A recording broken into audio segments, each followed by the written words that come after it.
اللهم صل علی سیدنا و مولانا محمد وبارک وسلم وصلی علیہ.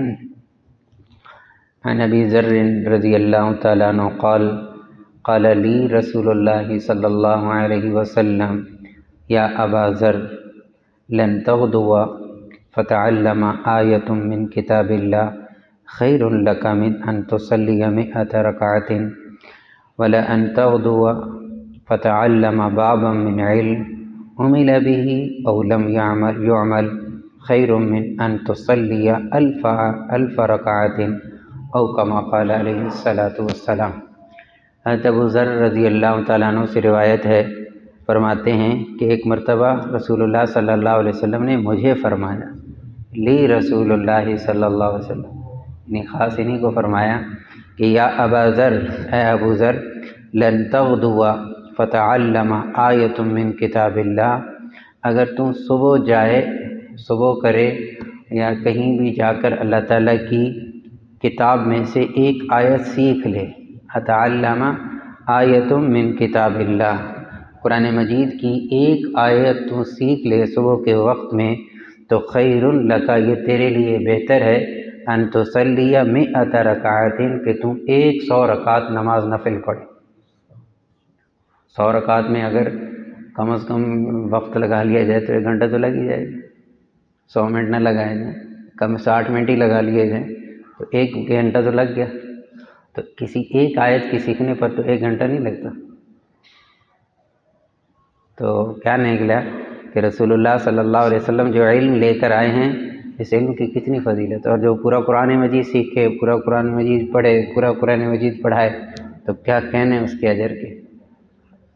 اگلی بات سنی، رسول اللہ صلی اللہ علیہ وسلم نے دوسری بات ارشاد فرمائی، وَلَأَن تَغْدُو، اور اگر کوئی بندہ ایک وقت میں جا کر فتعلم بابا من علم کا کوئی باب سیکھتا ہے. اس پر علماء نے لکھا ہے کہ کوئی غسل کا مسئلہ سیکھتا ہے، وضو کا مسئلہ سیکھتا ہے، تیمم کا مسئلہ سیکھتا ہے، نماز کا کوئی مسئلہ سیکھ لیتا ہے، تو یہ ایک باب ہے. وضو ایک باب ہے، تیمم ایک باب ہے، غسل ایک باب ہے. تو کوئی بھی شریعت کا مسئلہ جا کے سیکھتا ہے تو آپ صلی اللہ علیہ وسلم نے اگلی بات جو فرمائی وہ اس سے بھی بڑھ کر ہے، عمل به او لم يعمل به، وہ مسئلہ ایسا پوچھتا ہے جس پر عمل کرے یا نہ کرے، دونوں صورتوں کے اندر صرف اس علم کو لینا، اس علم کو حاصل کرنا، اس پر کتنا اجر ہے.